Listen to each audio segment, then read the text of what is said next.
And we are live. Now we have a special show today.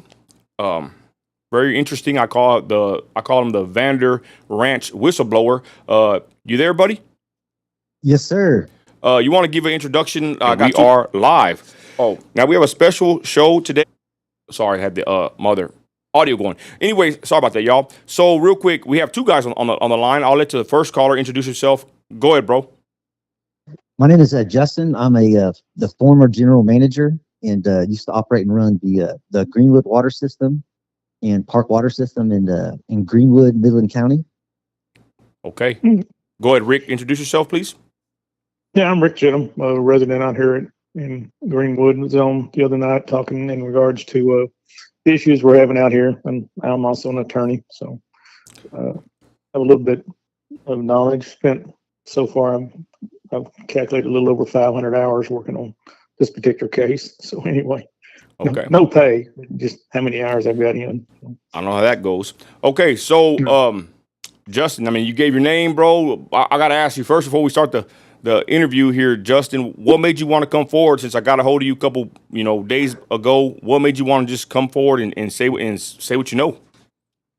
Well, I'm a double A licensed water operator through the Texas Commission on Environmental Quality, and I've seen many rules being broken, and foreigners coming to the state of Texas and basically doing whatever they want to without any rules or regulations or oversight. And just wanted to tell the story.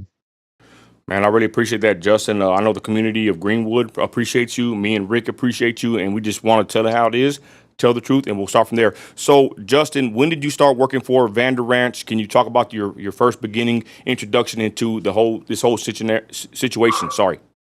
So I came in November 2019, and that was when they had Permian Basin Water Resources bought the Greenwood water system. And it was, at the time, it was being operated by an engineer out of Lubbock named Rich Aller Engineering. And that was the very first engineers that they had. So when I came, we did some work in Greenwood and kind of put some smart meters in, and then we started building the new system, which is, the Vander Ranch Park Water, the development. And in that process, we also built a water plant and a wastewater plant. But I was started at the very beginning through the process of, from the very first home being built in Vander Ranch.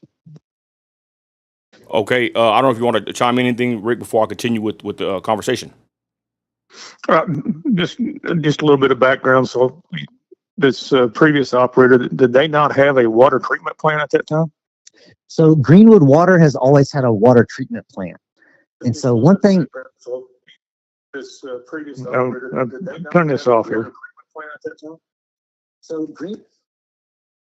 So Greenwood water system, when it was just by itself, it had two reverse osmosis units, and basically water was pumped out of a well, went through an RO, and then it was pumped to these storage tanks in Greenwood. When I say Greenwood, I'm referring to the neighborhood that is right by the high school and schools.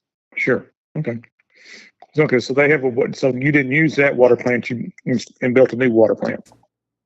Yes. So I think one thing that people don't understand is that Park Water and Vander Ranch, they're a purchased water system. They get their water from Greenwood Water. Right. Both systems are interconnected.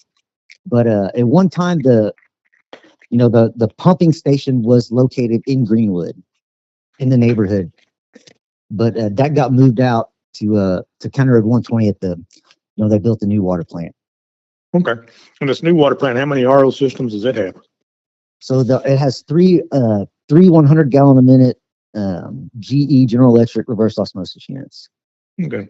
And then that water will then distributed back, of course, to Greenwood and also over here to Vander Ranch, right? Yes, sir. Basically, the line comes out of the water plant on County Road 120 and goes left and right. Left to go to Vander Ranch, and then right to go to Greenwood. Okay, so we're both using the same waters on them. We're really getting at. Yes, using the same water. So basically, any complaints really should be made towards Greenwood Water, because that's who Park Water bought. In the eyes of TCEQ, it's listed as a purchased water system. It's owned by the same company. Okay. All right. Yeah, I've seen that on some reports and I kind of scratched my head what they mean by purchase. So now you explained what that meant. All right. Yes, sir.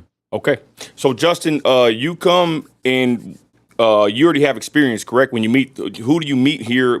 Who's the first person you meet or in your contact? What happens at the very beginning when you come to this area? I mean, where are you from, first of all? I'm from Round Rock, Texas. And how'd you hear about Greenwood or about us in West Texas? Just applying for a job. Okay. Hey, I don't know if one of y'all have the TV on. Can y'all turn it down, please? It's getting feedback. Okay. There we go. Okay. But anyways, okay. So you heard about this job and how did you get it? If you don't mind me asking.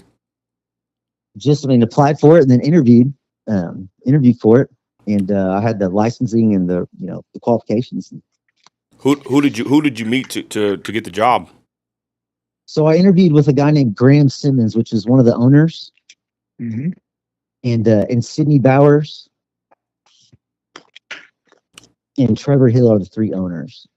And I don't want to have too much opinion on it, but when you met them, did you think what did you think about them when you met them? I thought it was going to be. I thought they were great. I thought we were going to come and build a fantastic utility. Follow all the rules and build a nice water and wastewater system. Is that what they told you when they first brought you on board? That was the plan. So the plan, the plan was developing Vander Ranch and basically, supplying water to everywhere in Greenwood. And so like it was, started out like we were gonna, it was gonna be great. Okay. So what year did you sign up and start working for? I guess who was your employer and what year did you start? So Permian Basin Water Resources was who I worked for, and that's like the mother company. And so when I came in November, Vander Ranch, they hadn't done anything out there. And so I took over as the operator in charge of the Greenwood water system. And so the former operator in charge, that was the engineer I mentioned, how to love it. And so when I took over as the operator, I was basically running that system. And then, we were preparing for the new development and the upgrades to the water plant and, building the Vander Ranch neighborhood. Did you when they gave you this position, were you kind of leery of it, or did you think you could handle the job? I mean, were you all for it? I was all for it. When you look up these, the owners, they're, there's a lot of good. There's really not a lot of bad stuff about them. They, came from Canada. Two of them were, out of the Canadian Navy. That's how they met, and they've been doing water and wastewater, for a long time. And they had a company in Arizona called Global Water, which they sold for a lot of money. And they got into a deal and, this investment in Greenwood and came out here to do the same thing like they did in Arizona. You didn't know nothing about Copper's Cove at that time? Copper's Cove, no. Okay. What's that, Copper's Cove? Well, that's well, Rick, you want to explain what Copper's Cove is, if I'm saying it right? Yeah, they had a previous company called Fathom Water Resources. Oh, yeah. Okay. I know that Fathom is. Yes, sir. Okay. And they went to Copper's Cove, sold Copper's Cove to take over and run their water system and sewer system for them. Things got hot because they weren't doing it correctly. They were getting all kinds of complaints and everything else. And basically they bailed on Copper's Cove, gave them 2 weeks notice with nobody to run the system, no workers, nobody to maintain anything or anything else. They just left Copper's Cove high and dry. And we've actually gone back and looked, and there's several places out in Arizona that had done the same thing. So, yes, Fathom. I think Fathom was it's more like for utilities to save money on like using smart meter technology, using automatic meter reading, and using that to check for leaks in your system and eventually save the utility money. mm-hmm. When they started out, yeah, Fathom was in the picture, and then it kind of settled out. I really didn't have too much to do with Fathom. Okay. Okay, so Justin, you come at what year again? I'm sorry if you said that, but what year did you come in? So November 2019. Okay, so what did you start doing? You came in 2019. Vander Ranch wasn't even built yet, correct? What did you start doing at that time? So basically operating and getting, the Greenwood water system, getting ready for the transition of upgrading the system, preparing for Vander Ranch, upgrading the water plant, and, getting everything ready, for TCEQ. Basically, like all your plans you have to have, as a public water system. Okay, so what happened next? Well, how's the development going? Can you just give me the timeline? I can't exactly tell you about the time. I want to say when the first customers came online, I think it was in maybe 2021. But Vander Ranch got built, and they put in the water and wastewater infrastructure, and DR Horton is building homes, and they're trying to sell them, and it was just like a nonstop, continuous building process of new construction. Justin, did you ever hear, because I have some word that they were told there was no water in that certain area. Did you ever were you ever aware that there was not any water or good water in the Vander Ranch area? Did you hear about that? So there was a lot of pilot test wells drilled, and I don't know the reason why they never used them. I think a lot of them probably didn't meet the requirements. They didn't meet the sanitation distance. But I was not aware of I knew the water had arsenic in it, and that's why we were using reverse osmosis. And I really didn't know too much about the Vander Ranch area and if it had water or not. So you were with the sewage part, right? You knew that you were going to handle that as well at the beginning. Yes, when I came on, I was going to be was the general manager for the whole system, for both utilities, both public water systems, and the wastewater system and everything. Wow. Okay. So when did you start noticing that something just wasn't quite right with the Vander Ranch situation? Really, when the wastewater plant was put online, there's certain rules and laws and regulations set by TCEQ that weren't followed, and it was kind of like I couldn't believe that they were going to go through with it, and they did. Like, can you give an example? Like, what did you see that just hit you like, man, this ain't right? Well, you're supposed to have a fence around your facility. You have to. I mean, there's just little stuff like that. Like you're supposed to have a permit to be able to discharge. That's a Texas. That's a state federal law. Justin, and they weren't following it. What do you mean by discharge? Can you like break it down for someone that doesn't know nothing about this? What do you mean by discharge? I know that Rick and them had a video of them throwing sewage all over the topsoil, but what do you mean by discharge? So in Texas, if you have a wastewater treatment plant that serves the public, you're going to have a TPDS permit. That's a Texas National Discharge Pollution Permit. And so all wastewater plants, they discharge their treated water into some kind of stream, like a creek, a river, or something along those lines. And so you have to have that unless you're doing something else with your treated water. And so they didn't have permission. There was nothing in their permit that said they could pump it, because they're doing type 2 reuse water. And so they didn't have an outfall, and an outfall is your wastewater discharge, and it was supposed to be at Midland Draw, and that's right at 1120 and 120.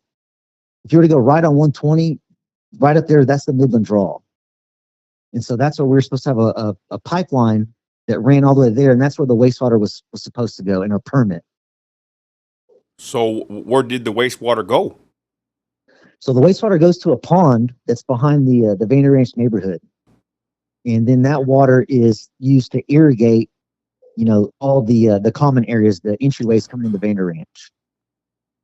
And so that's called type 2 reuse water. And that's basically, that means it, comes into contact with humans. And so you have certain rules and regulations, you have to follow by that. And so that wasn't listed inside the permit. Wow. Rick? So Yeah, I mean, I agree. But just a couple of other questions. Let's go back to the water real quick. I've got a copy of the permit from TCEQ for the wastewater permit, and we can talk about that in a minute. But for the water treatment plant, I can't find a permit to operate that water treatment plant. And So that was another thing. They built their systems without an engineer, and so by state law, to build, for a public water system, you have to have signed and sealed plans from an engineer, that were sent to TCEQ, and then the director of TCEQ approves them, and then that's how you start the process. Then you start building. So that they built a water plant without without an engineer, without any approval or oversight, and so that's why you can't find them, because there are none. Yeah. So I mean, it's got built without an engineer. You're operating, but you're actually you don't know that it's built correctly. I would presume. Well, I mean, there's no engineer. I mean, it's just, Right. That's what I'm saying. There's no engineering drawings. I mean, it's what I'm trying to say, I guess, is if it's not operating or it wasn't built correctly, it's not going to operate correctly. And there's really no way for you to be able to check that, I would guess, from your position. well, I mean, it's pretty much out in the open if you do a walk through their system. When you Right. look at, you can just look at their water storage tank. It's undersized. It's only for a certain amount of people. They their pressure system. They have their pumps are run on VFDs, and they pump 24/7. You have to have something from the executive director from TCQ to have that. They have they have a hydropneumatic tank that they don't use. It's undersized. So there's this visual things that you can see that this isn't what I was taught or told from the TCEQ when you look into the rules. Right. Okay. So that's the water system, and now we got the sewer system. And then let me back up again on the water deal. With reverse osmosis, reverse osmosis produce a waste product. They call it the reject water. For example, you have a cup with, let's say it's 100% full. You're going to keep, maybe 60 to 70% of it after you run it through an RO. And so that water you have to do something with that water, and it's treated just like wastewater in the eyes of the state. And so that water is just being dumped in a pond in the back of the water plant property with no lining. Hold on, no lining. No. I mean, it's into a dirt pond that basically is an evaporation pond. Is that I'm gonna ask a dumb question. Is that normal? How hazardous is that? Well, you have to think about what what is coming out of the reject. So in this area, arsenic is real high, and so it's going to be high concentration of arsenic is more than likely going back into the aquifer. Oh. Okay. And so that's the former engineer that I mentioned earlier. That I think that was one of the main deals why he kind of got out of the picture, because it's like I said, when you read the rules from the Texas Administration Code, Chapter 290, I mean it lists them in there, and so. Justin, let me ask you this part. When they started giving the boil water issues, I might be jumping forward a little bit more, but I got a question. When they started issuing the boil water notices and the shutting off people's water, were you aware of that? Why did that start happening? Were you aware? Were you there when that first started happening? And why did it happen? Why does it happen now? So basically, they don't have enough water. So you have, the Greenwood system that was the original system that Park Water purchases water from. They had their own set of wells. They had a well field that provided enough water for that area, for those customers. So when they built, Park Water and the Vander, they didn't add on any new source water. So they didn't add on any new wells. And so when you keep on adding connections and you're sucking more into the aquifer, it's not recharging. And so basically they're running out of water. And so that's probably why they have they filed basically for water conservation. So, because they're running out of water. So that's basically what they would have for water shutoffs is what I'm assuming is that their tanks are running dry, or their wells are pumping off, and they're running low on water. Because the way Justin, go ahead. the plant works is they have two water tanks there. You have a feed tank that feeds the reverse osmosis plants. All right, and then you have where all the treated water goes to. And so what's happened is their water for their feed is running low, and they're not able to treat enough to match the demand. So, Justin, when you saw these issues come up, are they aware? I mean, is Vander Ranch and whoever this entity, are they aware of these issues? I'm sure they are, but what would they say? I don't think so. What? I don't think they are aware. I don't think that the customers in Greenwood actually understand or know that they're connected to Park Water System. And it's basically one big system. Hold on. What do you mean? How many people does this affect? I mean, it really, the people it really affects is, it affects everybody, but the customers in Greenwood are really the ones, kind of getting screwed. But also, look at Vander Ranch. I mean, it's kind of, a little bit of everybody, but I just don't know if, maybe people do know that. I don't know, but it's the same water from the same source. No, but but Justin, what about the people that are in charge? I mean, they know they're having problems, right? They know there's an issue. In their minds, I don't think that they know or care. I don't know. And Let me ask this, Justin. Did Go ahead. you ever talk to them about this? I did. And how did they respond? Well, I mean, it got to a point basically where I needed a job, kind of thing. I just went with it, and so it's I've been notified, called and notified the TCEQ and told them what was going on, and they basically told me to find another job. Who told you to find another job? The TCEQ, the lady I spoke to. Hold on. This is Region 7. So let's start talking about the TCEQ. What is the job of the TCEQ, and what does that actually stand for people that are finding out? This is a big old mess. Go ahead, Justin. Sorry. So the Texas Commission on Environmental Quality, that's what the TCEQ is. And so they enforce the rules set by the Texas state legislator, by the state of Texas, for water and wastewater, public water and wastewater utilities. And so that's like the water side, the treatment, everything but the money side. Like when it comes to the cost and how much they can charge you, that's the Public Utilities Commission. And so you look at it as like TCEQ doesn't have anything to do with like your bill or anything along those lines, but everything else they do. And so they're supposed to enforce these laws that on these public water systems. So you said that you would tell them and bring stuff up to them, and I know you said that they didn't want to find them, correct? Why didn't they not want to find them? Well, this is my opinion. If the TCEQ were to find them, I think that they're threatening that they would file bankruptcy. And so if they were to file bankruptcy, that would mean that they could not operate the system. So that would mean then that the state would have to come in and designate like the city of Midland or Midland County or someone, to operate the system for these customers, or Region 7 office would have to go in there and start to operate it. Because you have to think, you can't just leave these people stranded. This is it's a public water system, and so someone has to come in and run that system. And that's the only thing I can think of is why nothing's ever been done. So you would tell TCEQ things, and would they find out who was your boss, and would he find out that you're issuing complaints? When I say I talked to one person, and they never found out, or no one knew. But I called and talked to one person, and they transferred me to speak to someone else, and they really weren't too interested in looking into it.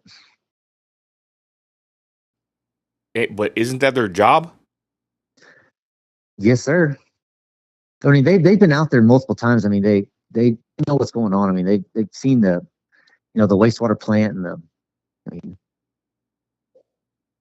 this is crazy. I mean, have they been to the water treatment plant too? Yes, they have, but they've never seen the pond in the back. Okay. But they've been there. Why haven't they seen the pond in the back? They didn't ask about it. So in other words, they didn't do a complete investigation. That's what you're saying? Pretty much, yeah. I mean, if you're looking, if you're an investigator and it's a reverse osmosis plant, my first question is, what do you do with your reject water? Because Sure. that's why you don't see a lot of reverse osmosis plants. You'll see that many of them because it produces such, a reject product that you have to do something with that water. And they were just dumping that stuff in an open pit with no liner in the back, correct? The waste. Yeah, basically like a little pond, or tank dug in the back. What the hell? And Okay. so they started out with one little tank for Greenwood. And so if you look at it on a Google map, you'll see two big tanks and like they're connected. And so once we added on all these new customers in Vander, we were producing more water, which we were producing more reject, more waste flow. And so then they dug another, like a new bigger size. And so, they would have been grandfathered in if they wouldn't have done that because they bought the system in that condition. That's how it was with the original owners of Greenwood. And so when they added the new pond, that all went away, and that's so they definitely knew what they were doing. Okay. Let me ask this. I Go ahead. mean, you told TCEQ, and they did y'all the same thing they've done us. I've come to conclude TCEQ is the most worthless agency in the state. I mean, pretty much. I mean, they'd rather go after, they're worried about operators, water operators making mistakes, but they don't seem to go too much after, the people who own the companies. Yeah. These guys know what they were doing. They know that they're violating. That this is going to be a criminal violation of law. I mean, that bottom line, it's a water law. Well, I mean, yeah, they've broken the Clean Drinking Water Act. Right. They violated that. They violated the Texas Water Code. I mean, it's a. What do you mean, Justin? Can you explain those two real quick? Because that sounds like a pretty big deal to a common spectator. Well, I mean, it's just mentioning about the pond in the back. They're basically they're dumping a waste product into just going into the aquifer. And it's basically, I mean, this is reclaimed water that's been dealt. I mean, we know that arsenic levels in the water out here are extreme. I mean, you look at the wastewater spills in Vander Ranch. They never, Right. When you have a wastewater spill, you're supposed to remove all the dirt that water touched. And Right. then I watched when they were below. cleaning it up and it was done with the skid steer and they just covered it over. Yeah, I mean, anyone can go back out there and they do soil samples. I mean, they'll all be hot anywhere back there by that lift station or anywhere by the plant, and that's something maybe someone would like, should go do. Yeah. Well, Go ahead. Okay, but now let's go back to the sewer treatment plant. I've got a copy of the permit. Obviously, they were instructed to build this. What do you want to call it? The line that goes to the Midland Law. An outflow, and they never built it. I mean, that's so now they got this pond behind the houses. It's like 20 feet away. You're saying that pond is holding basically wastewater from the plant. Is that right? Well, so it's the treated wastewater. It's the water that's been treated, processed in the plant. Process doesn't mean that it's safe to be around, though. Is that right? Well, probably not because, if you look in that permit, it states that you're supposed to have an ultraviolet light for disinfection. Right. So even though you treated the wastewater, you still have to disinfect it. And so they don't have one. They use just liquid chlorine, bleach basically to disinfect the treatment. Okay. And we know we've tested that, Justin, and it comes back high in coliform and high in E. coli. I mean, if it was treated properly, would it come back with that? Yes, sir. And the only thing that removes that is the disinfection, and that would be the ultraviolet light that they don't have. Okay, that's what I meant. Since they don't have the ultraviolet light, it's going to come back with that. Justin, I have a question. I saw someone make a comment that they promised an RO system for the complete house. Is that actually correct? And how hard would that be to do so? That I definitely know they didn't do that. That would be like a Colligan's or something along those lines. Okay. But no, they definitely did not do that. Wow, this is crazy. Your thoughts on the amenities of the pool that's not open, but in particular the pond that's right there it's a certain footage from people's backyards. I don't even know if that's even legal. I don't know if you can clarify that. But what are your thoughts on the pond that they promised everybody that was supposed to be a good amenity? Well, like one thing, that pond lining, it's a pretty big deal. It's supposed to be designed and, engineered by an engineer and signed off on, and it never was. And so Okay. that pond, it's a horrible eyesore. It's if you look at it like from some satellite maps, it looks like a putting green. That's how green it is. Which pond are you talking about? Behind the plant or behind the houses? Behind the houses. Yeah. So that pond, right? They tested it. Rick, can you tell them about the samples that y'all got and what were the results? Yeah, that's what I was saying. Go We ahead. tested that pond and comes back high coliform, high E. coli, and high arsenic. And as I understand, that pond is basically catching the overflow coming out of this sewer plant that they got up here. And then in turn, it's sprayed on in the irrigation system out on the grounds of Vander Ranch. Is that correct? Yes, sir. So they're spraying water or this reclaimed water, whatever they want to call it, on the grounds. You see the grass growing. This is the same ground where the kids meet, the same grounds where there's really the only grass out here that's out here. Kids play on it. So they're being exposed to coliform, to E. coli, and high levels of arsenic. And this is also transferring into the ground and going back into the aquifer too.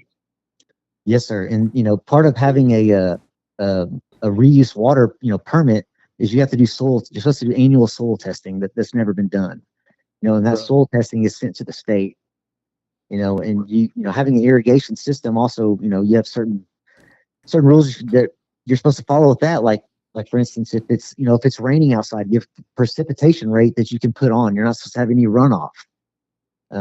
There's just a lot of rules that follow with with reuse water that comes into contact with humans. Right. And I understand this reuse water, they're trying to claim it as type 1 water. I don't know what the difference between type 1 and type 2, but So type 1, type 1, maybe I was mistaken. Maybe type 1 is that is correct. Type 1 is what comes into contact with humans. Type 2 is that does not come into contact. Okay. I'm sorry, I had that wrong. Okay. Backwards. But as type 1 water comes in contact with humans, as I read the TCEQ rules, they're supposed to be sending bi-weekly, 2 a week, reports of the content, or I guess what you call like we did, the testing of the water to ensure that it's safe. So I don't see that they've ever done that. They've never turned in. So they're supposed to test, they test weekly, and they do test. Like I used to take, water samples to the lab. They just don't report those to the state. Oh, And so if you have a wastewater permit, you have what's called the discharge monitoring report that you send at the end of the month. And if you look on the permit, all those parameters of the, that are on the front Right. page, Right. that's what, is in that discharge monitoring report. And so if you bust your permit, there's all kind of stuff you're supposed to do. And so they've never reported to the state. Okay. And the samples that you took, would they come up the same as what we're sampling right now? We're seeing high coliform, high E. coli, high arsenic. The samples that we were doing were basically like process control samples on what was going on with the plant. Okay. So they're not over at the pond then. They're actually at the plant. We never took any samples at the pond. Okay. so go ahead. Sorry. No, I'm just saying, so this plant is discharging this water, you're testing it at the plant, and then it's coming down and sitting in this pond that basically smells like a sewer pond, which is what it smells like. Yes, sir. Yeah. And these houses are real close behind it. We've actually got reports of people getting sick, causing all kinds of stomach ailments, rashes, and everything else. Can that be attributable to that pond? I don't think so. Cause I think, if they're back there and they got on it, maybe, but I don't really know on that. Okay. I mean, I don't know is an okay answer for me. The pond also, the pond like that's supposed to, it's supposed to be aerated. Right. Something like a fountain or something along those lines. And they, I don't think anything's out there. No, it's If just I, yeah, it's just stagnant water. So that's a problem yeah. too. Well, I mean, I think it is. I would think so too. Big old mosquito den. Um, Let me ask you a question, Justin. Why are people reporting? You know, there's reports of people getting sick, losing hair. The clothes are getting bleached.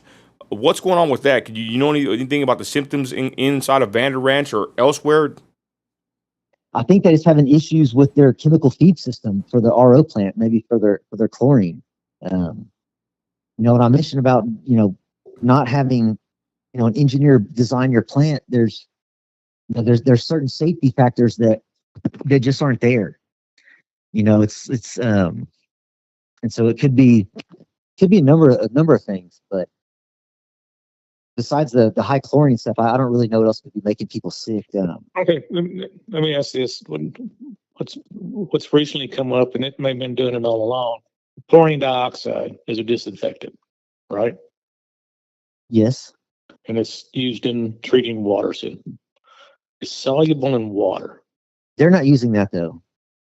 Well, where our reports that we're getting and our tags in the statement getting, we're seeing chlorine dioxide in our water at levels of 10, 20, and 30, when it should be less than 0.8. Could that be causing some of the issues that we're seeing? Possibly. I'm just not. I'm not too much of a subject matter expert on that to know if it be causing sickness. And you said they weren't using chlorine dioxide, but they now have swapped over and started using chlorine dioxide. They could have. I mean, they were using sodium hypochlorite, is what they're using when I was there. Okay, so our fluoride levels are showing almost zero in those reports. So the fluoride would be taken out. The reverse osmosis removes the fluoride and the arsenic from the water. But what they do though is they blend water, and so basically when you run water through an RO, you strip all the minerals out of it. And so what they call it remineralization, but basically they're blending that water with water that hasn't been treated, this regular groundwater. And so they have they have a blend. They're supposed to have a blending program that they're doing blending, but it's not approved. And so that it could be something coming from they're over blending. I don't know. Okay, Justin, let's get back to the story at hand. So you're there. I guess you get signed up in 2019. They're building the houses. What's happening in in the middle part of your career here? You're reporting to TCEQ. They're not doing nothing. What's happening at this point? I want to kind of continue with your story working for them. Basically, it was just like it was kind of hard to care, and just like a job. Before that, why I love working in the water and wastewater field is because everything's black and white. This is what you can do. This is what you can do. It's all written out. So when you build something, this is the standards that should be followed. And so not seeing that, just kind of, and then seeing that, nothing was being done about it by the state, it just came to, just kind of being there and, just a job, not, Did you ever feel guilty? I didn't, because I wasn't a part of doing anything wrong. I was the one, trying to test and make sure everyone did have water. Make sure people had issues, because also when I was the only operator out there, so as general manager and operating customer service, all that stuff.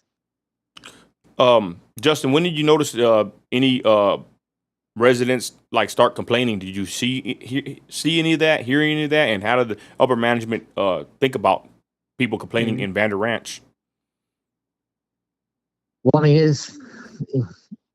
how could you not complain? I kind of figured, if I moved in there and they had a swimming pool that never was open, I'd be pretty pissed too. And, just the whole, the wastewater plant with there's little kids out there riding their bikes. Anyone could walk up on it. It's just that, security's not, because they didn't want to pay the money to do it. And so it was just, what do you do? I was, making good money, and, but I didn't the towards my end when I was there, that's when the real complaining started pouring in. and also with the pressure issues and have a water turn-offs and just basically run out of water, with our wells pumping off. Okay. So one of the deals going on, we've got people in Cheney Ranch, the development kind of farther to the west of us, saying that they were wells drilled at Cheney Ranch and they were using water from Cheney Ranch and transporting it to that water treatment plant. Is that true? So I don't know if they have run that line yet, but so then the Cheney Ranch, Cheney Ranch is connected to the system also. Yes. There's a lot of places out there that I don't think people understand how far their water lines run out to. But Cheney Ranch, there's a water well there that feeds the pond in the back. So the wastewater pond in Vander Ranch, it has well water that comes in there and mixes with that wastewater. Okay. And so they have Okay. and so that's classified as a non-potable water well. And so last I heard, when I was there, they needed to run a new water line down 120 to the water plant. I don't think they've ever done that. But the big deals with that, with Cheney Ranch is those wells were supposed to, would say that they were supposed to be for that neighborhood. They were like neighborhood wells. And so the original investor was the one who started Cheney Ranch. That's Mike Zipperich. Yes, sir. Okay. And these particular, it's Trevor Hill, Graham Simmons, Cindy Bowers. They all know about this, right? Well, of course. Okay. Then you got Nick Hill, that's Trevor's son. Trevor apparently goes off and goes on a trip to sell his yacht around the world. That's known. There's no argument with this. He leaves Nick Hill in charge, and Jason and Justin Bethke. Yes. These two individuals have, the best way to put it, they have taken a position of that they're in fight with instead of being with the development and trying to make the development, they're trying to basically make a buck. And my theory is they're trying to make a buck and then get the hell out of here. Yeah, Anybody ever talk about that? Well, that was the original plan, was to because they had just done they had purchased a water system in Arizona. Mm-hmm. And then during the big boom in Arizona and around Scottsdale, their company blew up. And so they sold it for, millions and millions of dollars. And so that was the, original plan. They're going to come out here, build, a utility and then, sell it eventually. Okay. It sounds like to me they're going to try to sell something that's probably not worth a whole lot of money. Well, whoever were to purchase it, I hope they'd look into it, because, once the state does look into it, the engineering work that's going to be required for, to do, it's going to be very, very expensive. Just everything that was put in is supposed to be signed off on, a lot of the collection system and the sewer line since when I was there, there wasn't one set of plans for everything that they built. Not that I saw. Is there, they hold any kind of financial records or anything that would show that this was their intent, basically to build something that doesn't meet the records and then get the hell out just to save a dime?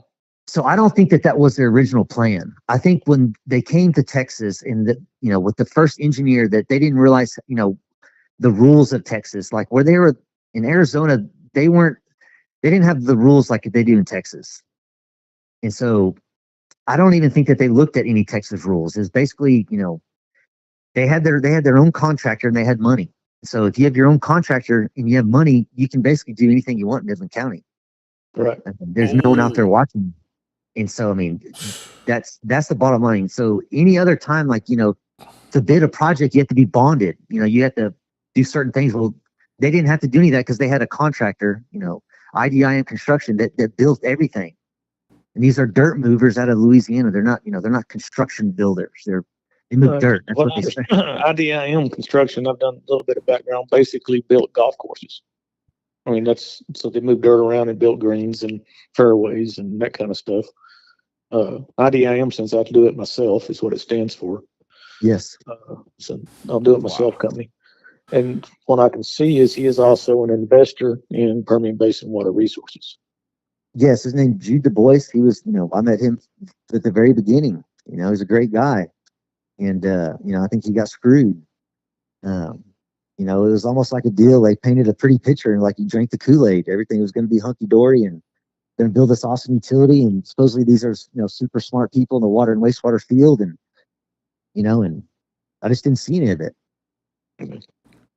Justin, and so there's a guy named Graham. Let me just mention this real quick. Graham is a very, very smart man. He knows how to go point A to point B to build a wastewater plant or a water plant. He knows how to do that, but he just doesn't know how to incorporate all the rules and regulations, that the state of Texas has also. And so the system that they build, I mean, it did work. It does work, but it's not engineered or approved. And so that's eventually it's gonna, it's not gonna last as long. I compare it to this. This is how I used to explain it. It's like you and your brother-in-law and your cousin building something like on the weekend. Like that's how the system was built. Wow. Okay. So, go ahead, Rick. Sorry. Fly by night and hope you don't get caught. That's what it sounds like they're trying to do. Yeah, I mean, I don't think that even crossed their mind. I mean, to be honest with you, I mean, because anyone else would be very, anyone else who's dealt with TCEQ, they would be worried, they'd be scared because, the rules that what in the book says can happen to you. I mean, right. Listen, here's the deal, Kristen. Right now, they're in what they call it, I can't remember what the word they use, but basically, not under investigation. The TCEQ has got this wastewater grant, but the only thing they're addressing is the discharge of irrigation water. They're not addressing anything else, and they fined them $12,000. Yeah, I mean that's just crazy. I mean, that's crazy. I mean, you're sitting here on the type of deal that ought to probably bring a fine of I'm gonna guess somewhere around $1 million to $2 million. And I mean, you should write a book about it. I mean, it's crazy. Yeah, and it's going from that. You listen and you talk and I mean, it doesn't take long to figure out these guys don't care anything about residents of Vander Ranch or the residents of Greenwood or anywhere else. These guys care about how much money they're putting in their pocket.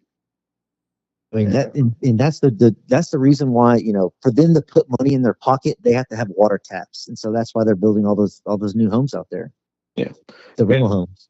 Rental homes and we've already established they don't have enough water to provide for the people that are here now. So they certainly don't have enough water to provide for the new rental homes they're building. They claim that they're wanting to put a new wells online, but this is going to be out of the same field, I would imagine, which isn't going to, I mean, maybe it lasts for a little bit, but ultimately it's going to be in the same position. You're going to run out of water. Yeah, eventually they're going to run out. So Justin, let's get to the latter part of your career there. So what did you see it coming down the pipeline that they were going to get rid of you? What happened with your position? Go ahead. So basically, they gave me a date and said they're going to hire I think it's called PCS, but it's a third party operations company. And so they operate, and take care of water systems all throughout, West Texas. And so that's who comes and does the daily checks. I think still today, or when I left, that's who took over. And, I trained them and, basically like turned it over to them. It wasn't I think I was informed like around, maybe like January, and then like it was March was going to be my last day. They tell you why they were hiring them and letting you go?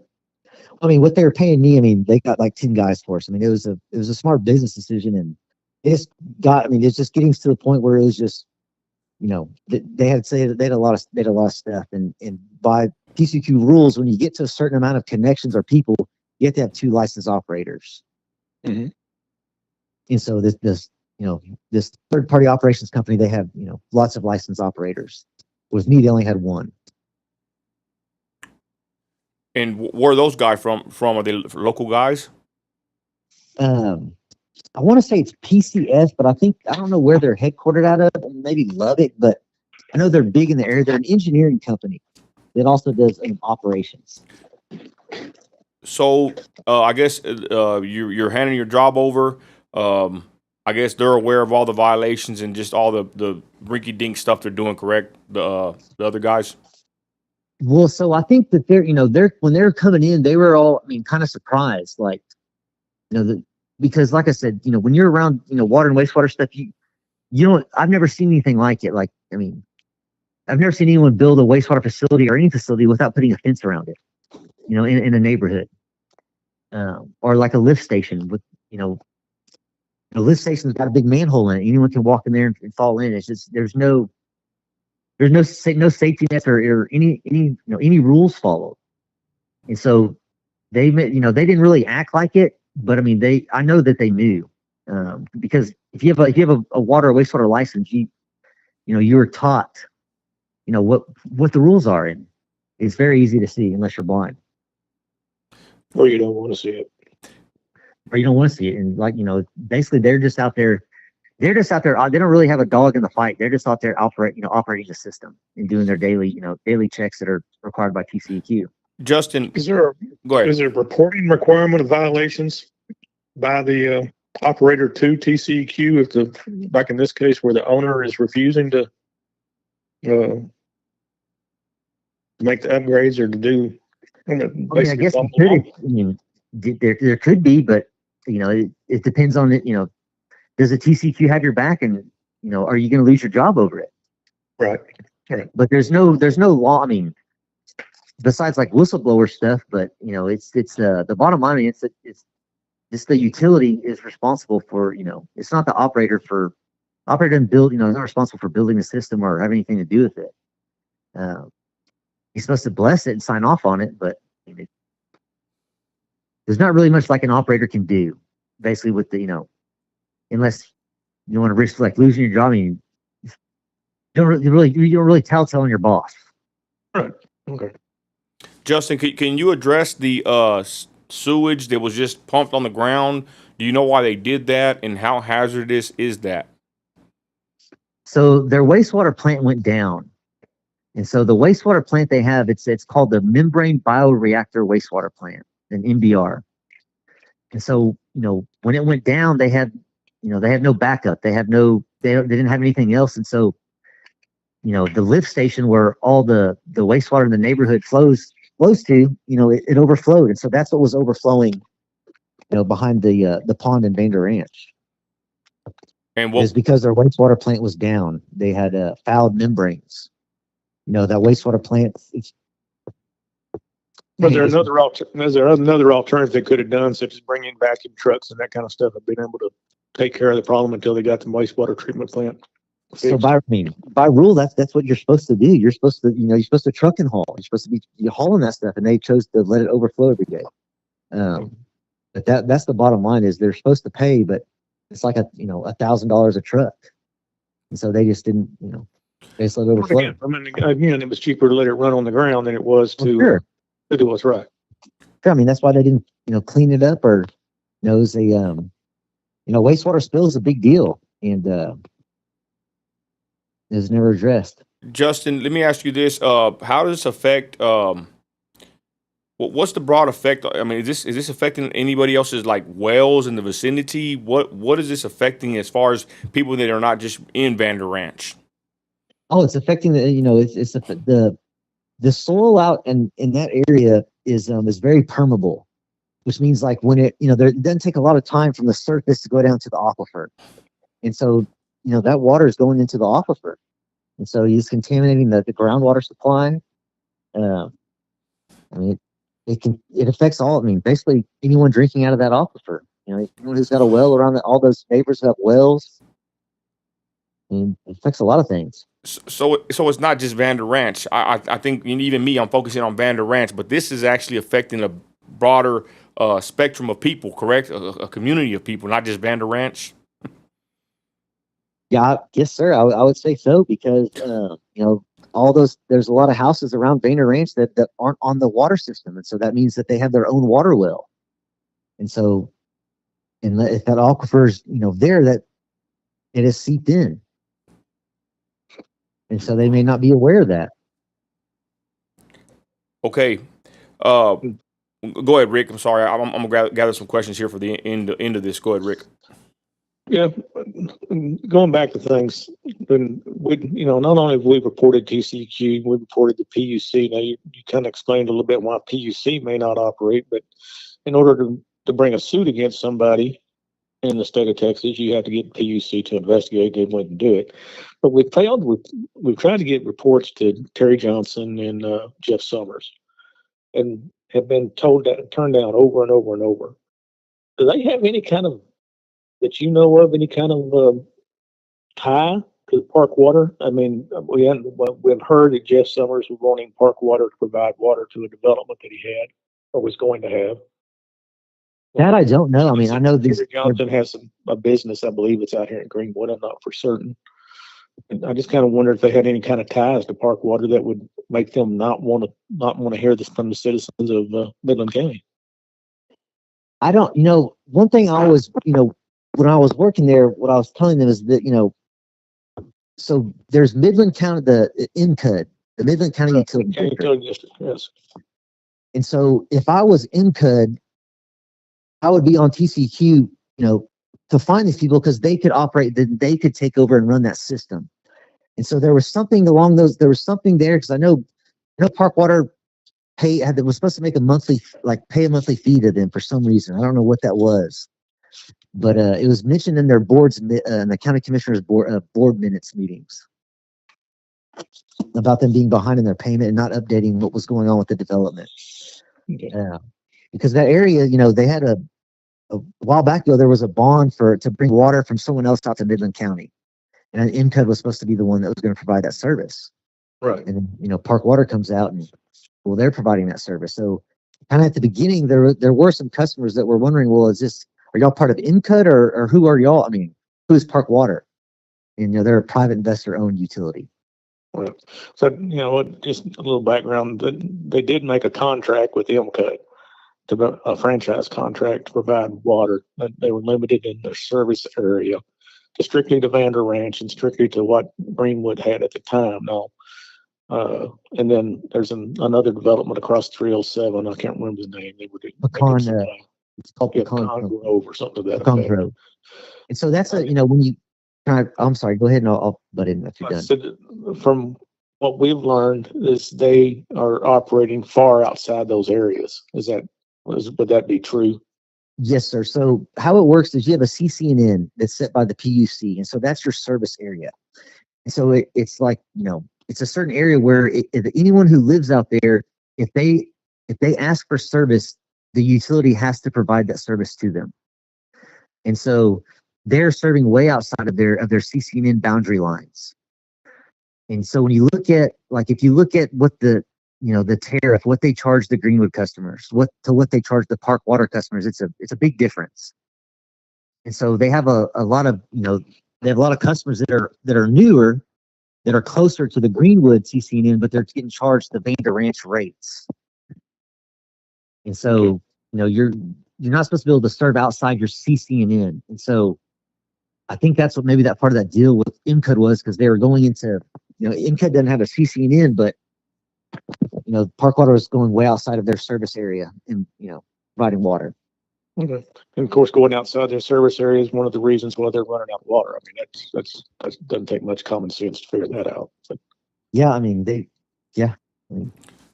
more connections you add, the more, when you add a bunch of connections, you don't add any new source water, any water wells, it's eventually going to run out. Right. Now, we've been to the Midland County Utility District and few occasions and turned over these TCEQ reports. They know about them and basically been told that they're not interested in anything to do with the sewer. They might be interested in water if TCEQ came and asked them to take over. But otherwise, as I read the regulations on the utility district, they are actually responsible to ensure everything within that utility district is operated correctly. That's what I was under the impression of. Okay, that was my question. Would I be right with that impression? I think I would say probably so, that there's some kind of interest involved there. Okay.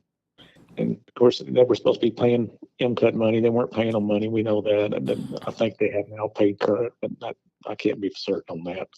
But basically, I mean, MCUT could be a possible solution to this. And like I said, it's actually the craziness that you can't get a government agency that's responsible for overseeing different things to step in to say, hey, let's do something different and get rid of them. Because that's, and bottom line, they're going to continue to do this. There's nobody to stop them. Why would you stop it? If I can continue to get away with it, why would you stop? I think it'd be such a huge deal. Like when if you were to step in there and you were to really investigate it, it would be such a big deal, because there's just so much. It'd be overwhelming. I mean, if you're going off of the book, there's so many violations that, all the rules that TCEQ have, I think it'd overwhelm them. And I think that's one of the reasons that possibly they haven't stepped in. One question I have: did y'all ever hear anything more when the district attorney, the environmental district attorney, was out there investigating some stuff, and towards the end when I was there, and did anything ever come of him in his investigation? All we know is that the environmental department turned the report over to the district attorney's office, and I had an ethical issue that I couldn't check on that report, and it's probably gone now. But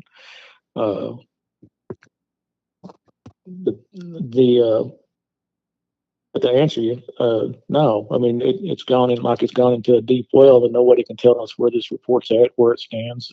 Are we going to pursue charges? Are we not going to pursue charges? Because that involved criminal charges and heavy fines. I mean, it'd be daily fines of up like $250,000 a day fines against the company, which would break. Yeah. And to me, the only way it's going to get fixed is to get them out of here. I mean, and bottom line, I mean, so until we can get them out of here, we can't fix it. So before I left, me and Jason Bethke, we went to Region 7's office in Midland, off Big Springs Road, to meet with the TCEQ. And so when we walked into that meeting, it was like they had us, they had nailed to the wall. They had papers all across the table of all of the fines, of all this kind of stuff, and they all had, big shit-eating grins on their face. And when Jason Bethke, he said that, well, if y'all fine us, we'd have to file a bankruptcy. Who is going to take care of our customers? And the room just, was drained, because they knew their faces. You could see in all their faces. They knew right then and there that Region 7 would be responsible for taking care of that system. And I think it's Region 7 is the main, the main culprit, that's not doing their job. Okay. So they're scared that they'll file bankruptcy and leave, and they'll have to take over. So this falls back on TCEQ.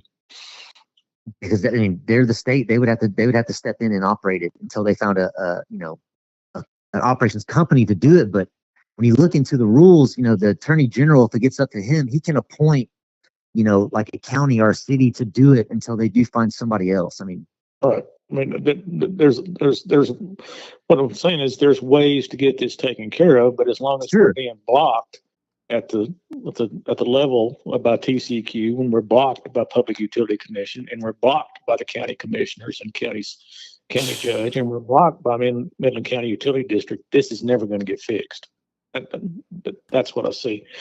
There are some solutions, and to give you one, like the sewer system, the school. There's a new school being built here right beside Vander Ranch. That school is going to be tied. Sewer system is going to be tied into a main sewer line that runs right down 307, going up to the high schools. Midland County Utility District, when they put in their water system, is going to be an RO system. They're tying their wastewater off RO system into that main sewer line going to the city plant. So is the jail. That's a possibility to fix our sewer problem. And get rid of the sewer plant. The water treatment plant, Midland County Utility District wants to run a water treatment plant. They step in and just take over the water treatment plant and do what's needed to fix it. They got a water treatment plant. So it makes no sense to me why somebody stands in front and blocks you from being able to take anything on. That's what I can never figure out either, because the state can seize all your assets if Yeah, they can seize all their assets. And, Yeah. and actually go further than that. I mean, if it's criminal, they can seize the Trevor Hill, Graham Simmons, and Cindy Bowers. I'm going to say Jason Bethkin, Nick Hill too. Probably not as much. They're all multimillionaires. I mean, I don't mind. They're multimillionaires. When you have criminal charges, you lose your corporate bail to hide behind the corporation, and then you become personally liable. These people have enough money. You could probably put it together to get everything fixed and make them pay for it. And I agree. Until we can get somebody else, get these guys online and get these guys to help us, we're stuck and we can't do anything. Has anyone reached out to the EPA? I don't really give a crap if they file bankruptcy on a criminal charge. Bankruptcy doesn't matter. You're still responsible. Have y'all reached out to the EPA? Yes, the EPA preferred us to TCEQ. Okay. Wow. Oh, okay. So let me run down these questions. I got quite a few questions. I'm gonna just shoot them at you real quick, Justin. Salvador says, "Does Justin know if the AWWA can help?" I don't know what that is. American Water Works Association. Yes. They could help. I mean, you could write them and ask for some advice. Tell them about the actions that y'all taken and that the I would say just Region 7. I would start just saying Region 7 TCEQ, because the TCEQ in Austin, that's who they'll refer to every time. Okay. Because so yeah, they could help. Reach out and ask them for advice what they should do. Okay. Claudia says, "Could those meters be altered for increased usage and therefore have a greater charge per household? Neighbors' meters were checked and all of a sudden rates went up." I don't think so. Most of those meters are pretty accurate. The smart meters. So I don't think so on that. I mean, anyone can go out there and they can look at their, they all have, digital faces on them. So anyone can go out and then open up and look at their meter. They can, the best thing to test your meter is just get a 5-gallon bucket and go take a picture of your meter, then fill that 5-gallon bucket up. And if it doesn't match up, then that's how you know your meter's not reading accurate. And Okay. that's when you can reach out and really complain about it. Okay. Rhonda says, "Who was a previous engineer? Did he mention?" I know you did, but who was the previous engineer? His name was Rich Aller. Where did he go? An Oller. So basically, he saw that he had plans drawn up, and he did send some stuff into TCC, but that they weren't going to follow anything he said, and they basically just got rid of them. Whoa. Okay. Miss Delgado says, "What about water from our homes? Do they have E. coli? Is there E. coli in the homes? Do you know?" No, there shouldn't be E. coli in the homes. But unless then they built a system, if they have a cross connection somewhere, which I believe they do. At one time when Vander Ranch first opened up, and this is a pretty big one. When Vander Ranch first opened up, the irrigation system that's irrigated by wastewater was connected to the water system. And so there's still, if you were to walk up from the Vander Ranch, the very front, right, the entryway by the monument, right up there used to be a backflow device that was between the. So it was never physically disconnected. So you still do have the wastewater irrigation that is, it's valved off, but it's supposed to be completely disconnected. And so there is a chance that there could be, but if it is, it's not coming from their water plant. It's coming from a cross connection somewhere in the system. Shoot, it's just another big issue. Another problem that they don't really follow is there's not a big requirement for backflow devices. So like everyone out there's got a backflow device. Well, they're supposed to be inspected every I think it's like every 2 or 3 years, and they've never inspected them. Yeah, so they could fail. A backflow device is what, like a valve or something. They could just fail and just be feeding crap back to the residents. Well, sure. So yeah, there is a possibility on that one. Yes. Okay. Jody says, so if TCEQ has stated and confirmed that they have visited and done site inspections on their water plant, how and why did TCEQ turn a blind eye to these things? I mean, I know it's kind of speculation, but why do you think they would do that? I mean, I know you kind of stated it earlier, but I'm just reading the questions. I don't know. Like when you go through and they're all on the internet. You can find them all on the PUC exchange. It lists out the investigator. like the wastewater plant, for example, he's looking at all this. He mentions that they don't have this, and nothing's ever been done, and I don't know why. Okay, Antonio says, how effed are we as those who bought a home out here? Well, I mean, if you run out of water, I mean, you're going to be pretty screwed. Yeah. So the more the more people that they're adding on without, addressing the issue, I mean, it's not good. Okay, could this unlined pond water be affecting water wells nearby? Of course, Okay. the pond could be leaking it. Like I said, it was never, Yeah. it was never approved by an engineer. It was never signed off on. Before you put water in it, it was supposed to be inspected by an engineer to make sure all the seams were done right and everything was, was good to go. And it never was. Bro, and you can even see on the side of the seams where the liner's at, it's touching you. The water's going there, bro. You can tell it's crappy.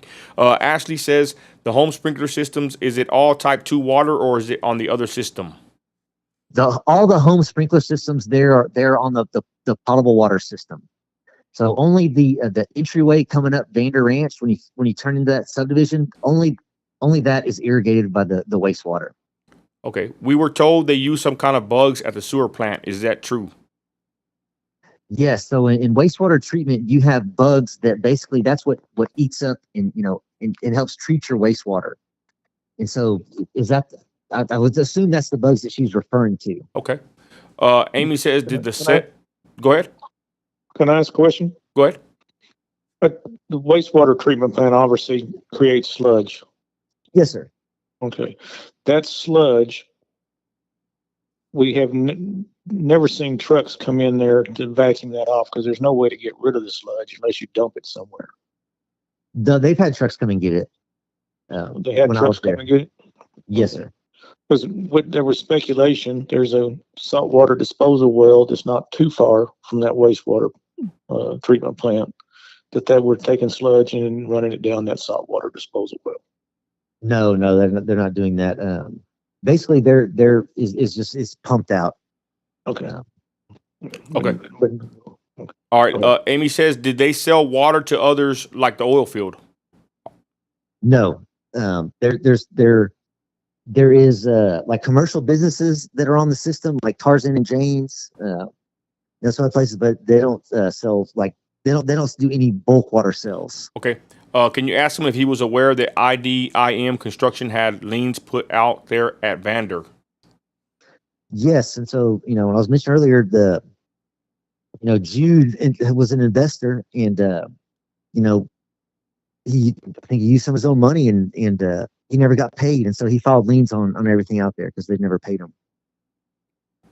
Okay. Where and who did the permitting? So the permitting for the wastewater plant was done by the former engineer Rich Aller. He's the one that got them the permit. Okay. House is up in 3 days. You know anything about that? House, is that a name, or is that no? How they're building houses, bro, like in 3 days. They already got them like built up. You know anything about that? I mean, I don't think that's well.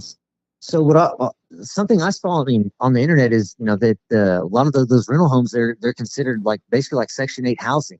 That's what I said. They look like they look like habitat homes, bro. Go ahead.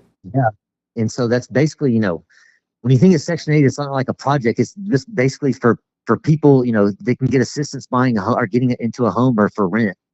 And so, that, like I said, the only way they can make money, they're not making money on the homes being built or the development. They make money on the water taps. So each connection, they have to have a connection to home. That's how they make money. So the more homes that they build, that's the only way they can make money is to build more homes. Makes sense. The lift station wasn't even there until 2023 or 2024. Does he know anything about that? The lift station was there prior to that. It was there at the very beginning. So it was put in when they put in the collection system, which collects all the wastewater from the homes, and the water system was put in before the homes were built in Vander. Okay. How would someone know if their well water has been affected? They can go pull a sample and go take it to like Eurofins Exinco. It's a water lab off Florida Avenue in Midland, and have them run a total coliforms test on it. Okay. Why are Vander Ranch prices so high compared to others being serviced? So Vander Ranch has its own CCN, and so it's a separate public water system, and so the Public Utilities Commission has approved those water rates, and so that's basically it's like if you want to charge people more money through the PUC, you have to prove to them that you're investing capital and you're improving building the system, and so it's that's why the rates are so much higher in Greenwood, because in Greenwood they can't prove that they put any capital into the system to improve it. And so the PUC is not gonna let you like raise your rates like you would want to. I think they did it once or twice when I was there, but I mean that's how they submit a rate case to the PUC about this is why they need to increase the prices, because they're spending capital improving the system. Okay. It's kind of similar. Does he know anything about the crazy high water bills that the residents are getting billed? Well, yeah, I mean it's their what they're being charged, and that's why everyone's got sprinkler systems out there, and it's not for you to have your grass green, so your water bill will be higher. You know. Okay. I guess we're gonna wind it down here. If you have anything else for him, Rick, and before I give Justin let him have his final statement, go ahead, Rick. I just wonder if they ever made any kind of statements to you in regards to these systems that this was done on purpose and this was done No, to save money. no, they never did. And in my mind, I really think that they think that they that they did nothing wrong, that they built the perfect system. Wow. I don't.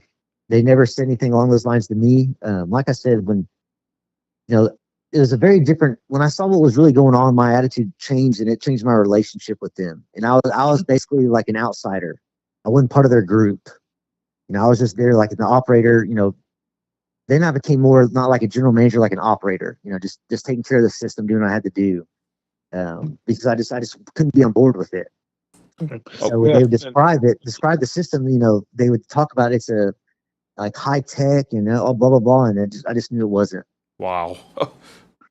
As far as people on the outside, I mean, of course they're going to know about what they've done out here. Is there anybody on the outside besides yourself that might know about this system? Rich Aller, the engineer, he knows about it. The operations company that's operating it right now, they know about it. Mm-hmm.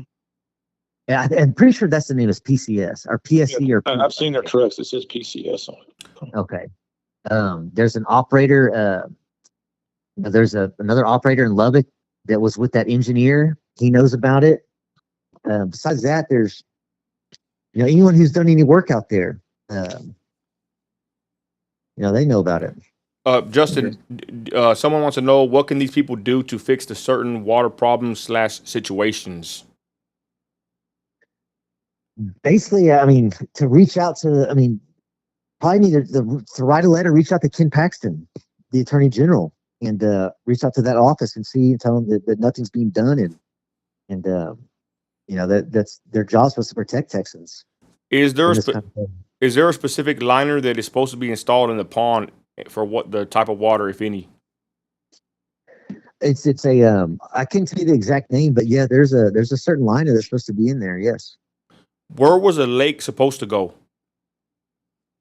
That was the where it's at. Okay. I don't know if you have the original plan. Okay. All right. Well, I guess I'm done with my questions. Anything else you got, Rick, before I pass it to Justin for the final words of the interview? Go ahead, Rick. I guess the last thing, let's go back to the plan. I've got the plans that were originally submitted to the PUC. It shows the sewer treatment plant and 3 separate holding tanks, not ponds, but holding tanks. The plan itself is separated out into different sections, and instead they put in this what looks like to me. You named how kind of plan it is, but what I've seen those particular plans is on oil field sites when they're cleaning reclaimed frac water or whatever, getting ready to put it down, SWDs, that type of stuff. Which So I think they're it's a using. system that's basically built for an oil field and not for public use. And am I right on that or not? Well, no, they're for public use. NBR plants are. They don't take up much space, and they're not. It's just not your typical kind of wastewater treatment where it takes up a lot of a lot of acres, a lot of room. Mm-hmm. And so on that fact, no, it's legal, but theirs is just undersized. Right. Okay. I mean, we know that. I mean, TCEQ come out here and cited them. You were still there when they cited them. Said that, and there was like 280 something homes on the plant. It was built for 150. And Jason Bethke, they asked him when he's planning on doing it, and Bethke told him he wasn't planning on upgrading that at all because the quote didn't have the money, but yet they were building new houses. So. Justin, do you know why DR Horton pulled out? Probably, I mean, there's no telling. Probably because of if you're the home builder out there and you're seeing that the developer's not following through with what they agreed to do. I mean, it's probably if I just got to the point where they left. I mean, that's the only thing I could think of. Someone asked, why does the rental area smell like sewer? What is the rental area? Where they have, I guess they have the rental houses. In Pecan or in Vander? I believe in Vander. Okay. That I couldn't tell you. You're probably gone by the time they started putting up the rentals, right? So one thing about, also people don't realize, so Pecan Grove, that whole neighborhood over there, all their wastewater is pumped into Vander Ranch's collection system. Mm-hmm. And so, which is a pretty big deal. You're supposed to have, approval to do that. But yeah, it's pumped from a lift station, into Vander Ranch's collection system. And then it flows, through the collection system to the wastewater plant. And so, it wasn't designed by, it's undersized, and they could be having, future issues with it, with too many people on the system. It's supposed to be a gravity sewer line. So, when you have a gravity line, if every pipe is laid and there's, if it's not correct and your wastewater doesn't flow 2 feet per second, it creates lots of problems. One thing people could do, they could go look, open up and, look in some manholes in the street and, see what's going on in there. And, I think you'd find a lot of issues with a lot of solids being built up in there. Wow. If you don't have if your gravity's not done right, it doesn't allow for your solids, like your toilet paper, all that to flow and make it to the wastewater plant. Wow.